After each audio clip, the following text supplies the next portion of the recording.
sommes à la préhistoire. À cette période, la vie en Auvergne est très différente d'aujourd'hui. Les hommes préhistoriques vivent dans la nature qu'ils ont appris à connaître et survivent grâce à ce qu'elle met à leur disposition. Ils sont nomades et pratiquent la pêche, la chasse, la cueillette et utilisent le feu.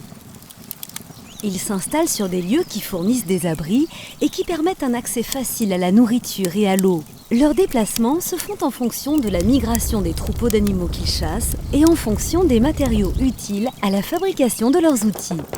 Si la recherche de nourriture est une préoccupation de tous les jours, on peut penser que dans les moments où ils ne partent pas à la chasse et ne fabriquent pas d'outils, les hommes préhistoriques peuvent s'adonner à d'autres activités plus artistiques, comme la gravure sur pierre, la peinture, la sculpture. C'est Homo sapiens qui invente ces formes d'art.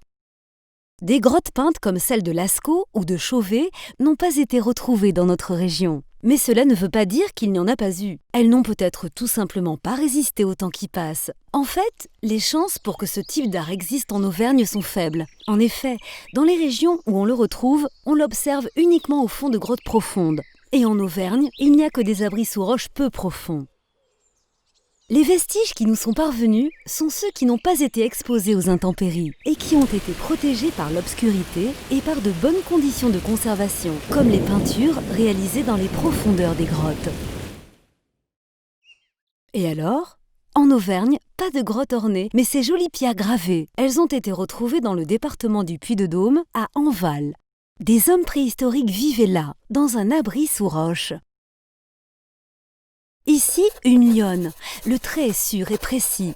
Chapeau l'artiste, bon travail d'observation. Là, un cheval. Et là, peut-être un renne ou un cerf.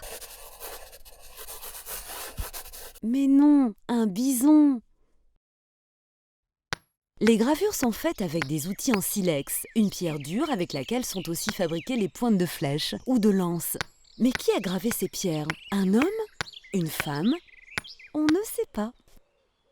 Et pourquoi peindre sur les parois des grottes? Pourquoi graver des animaux sur des pierres? Pour décorer?